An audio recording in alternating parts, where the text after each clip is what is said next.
Hello বন্ধুরা, আজকে আমি আবারও চলে এসেছি একটা রেসিপি নিয়ে আপনাদের সাথে শেয়ার করতে চাই। তো আজকে আমি রান্না করব কুমড়ো আলু দিয়ে গরুর মাংস আর করলা আলু ভাজা।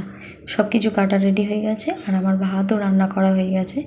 তো এখানে কড়াই গরম করে সাদা তেল দিয়ে তাতে পেঁয়াজ আর কাঁচা লঙ্কা দিয়ে লাল করে নেড়ে চেড়ে আর করলা আর আলুটা দিয়ে দিয়েছিলাম ধুয়ে, তাতে লবণ আর হলুদ দিয়ে দিয়েছিলাম পরিমাণ মতো। তো ঢাকা চাপা দিয়ে দিয়েছিলাম। এখন আমি ঢাকা খুলে আবারও নাড়াচাড়া করে দিচ্ছি। আর আমি কিন্তু এই ভাজাতে একদমই জল অ্যাড করব না, জল ছাড়াই আমি ভাজাটা করব। তো সেই জন্য করে গ্যাসের ফ্লেমটা একদম লো করে রেখেছি আর মাঝে মধ্যে একটু নেড়ে ছেড়ে দেবো আর ঢাকা দিয়ে দেবো। এই বারবার ঢাকা দিয়ে আর একটু নেড়ে চেড়ে আমি ভাজাটাকে কমপ্লিট করে নেব। জল ছাড়াই কিন্তু আমার ভাজাটা খুব সুন্দর হবে আর ঝরঝরে হবে। তো দেখতেই পাচ্ছেন কত সুন্দর লাগছে। আমি এখন ঢাকা চাপা দিয়ে দিচ্ছি, আবারও ঢাকা খুলে আমি নেড়ে চেড়ে দেবো। তো এইভাবেই আমার ভাজাটাকে কমপ্লিট করে নেব। আর এখানে আমি আরেকটা যে তরকারি বানাবো সেটাও রেডি করে নেব এখনই। তো আমি ঢাকা চাপা দিয়ে দিচ্ছি ভাজাটাকে। আর এখন গরুর মাংস নিয়েছি, ধুয়ে নিয়েছি এগুলো, আর কুমড়ো আলু সব কিছু ধুয়ে রেডি করে রেখেছি। এখন কুকারে তেল দিয়ে দিয়েছি, তেলটা গরম হয়ে গেছে, পেঁয়াজ আর তেজপাতা দিয়ে দিলাম। তো পেঁয়াজটাকে ভালো করে নেড়ে চেড়ে লাল করে নিতে হবে। পেঁয়াজটা লাল হয়ে যাওয়ার পরে ধুয়ে রাখা গরুর মাংস আমি এর মধ্যে দিয়ে দেব। তো আমার না কিছু ভিডিও ক্লিপ ডিলিট হয়ে গেছে, তাই জন্য অনেক কিছু দেখাতে পারছি না, তবু যতটুকু আছে আমার কাছে ততটুকুই দেখাচ্ছি। তো এখানে মাংসটা আমি দিয়ে দিয়েছিলাম। এবার পরিমাণ মতো লবণ দিয়ে দেব। লবণ দেওয়ার পরে ভালো করে নেড়ে চেড়ে মাংসের সাথে মাখিয়ে নেব। তারপর কুকারের ঢাকনাটা বন্ধ করে দেব। মাংস থেকে অনেকটা জল ছাড়বে আর ওই জলেই মাংসটা সিদ্ধ হয়ে যাবে। তো এখন আমি 2টো সিটি লাগিয়ে নেব।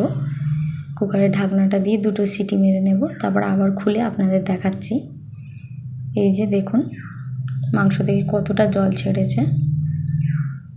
তো এর মধ্যে আমি এবার 2 চামচ আদা রসুনের পেস্ট আর ঝালের গুঁড়ো, হলুদের গুঁড়ো দিয়ে দেব। তারপর ঢাকা চাপা দিয়ে দিয়েছিলাম। দেখুন মশলাগুলো দেওয়ার পরে কত সুন্দর কালার হয়েছে, কিন্তু জল এখনও অনেকটা আছে। তো এই জল আমি পুরো শুকিয়ে নেব। এতে একটু গরম মশলা গুঁড়ো অ্যাড করে দিচ্ছি। তারপর ভালো করে কষিয়ে ঢাকা চাপা দিয়ে আবার খুলে কষিয়ে আমি জলটাকে একদম শুকিয়ে নেব। দেখতেই পাচ্ছেন জলটা প্রায় কমে এসেছে অনেকটা। তো এইভাবে নেড়ে চেড়ে কষিয়ে নেব। তেল ছেড়ে যাবে একেবারে যখন দেখুন একেবারে তেলটা ছেড়ে গেছে, একদম জল নেই। তো আমি কষানো মাংস খানিকটা আমার হাজব্যান্ডের জন্য তুলে নিলাম।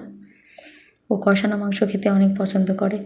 তো এখন আমি সবজিগুলো সমস্ত একে অ্যাড করে দিচ্ছি। আলু আর কুমড়ো অ্যাড করে দিচ্ছি। দেওয়ার পরে আমি মাংসের সাথে ভালো করে সবজিগুলোকে নেড়ে চেড়ে কষিয়ে নেব। ভালো করে নেড়ে চেড়ে কষিয়ে নিচ্ছি।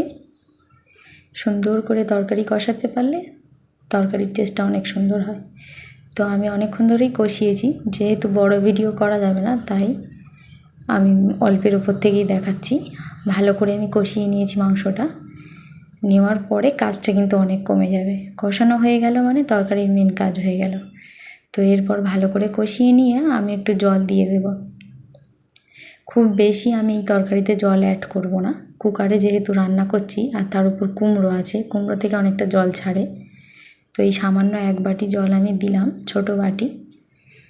দেখুন কতটা জল বেরিয়েছে। এবার আমি কুকারে ঢাকা দিয়ে দেব। ঢাকা চাপা দিয়ে মাত্র 2 থেকে 3টে সিটি মারবো, একদম তরকারি কমপ্লিট হয়ে যাবে। তো এর মধ্যে তরকারি হতে আমি গা ধুয়ে চলে এসেছি। তো এবার আমি ফাইনাল লুকগুলো দেখিয়ে দিই আপনাদের। গরুর মাংস আর কুমড়ো দিয়ে তরকারিটা কেমন হয়েছে দেখুন, কত সুন্দর লোভনীয় দেখতে হয়েছে, খেতেও তেমন সুন্দর। যেমন সুন্দর দেখতে খেতেও তেমন সুন্দর। আপনারাও বাড়িতে বানাবেন আমার রেসিপি দেখে, আশা করি আপনাদেরও ভীষণ সুন্দর লাগবে। তো এখানে আমার করলা আর আলু ভাজা আর এই আমি আমার বাবুর জন্য একটু ভাত বেড়ে নিয়েছি। আমার বাবু তো ঝোল বা মাংস এইগুলো কোনো কিছুই খায় না, তাই একটু শুকনো করে আলু আর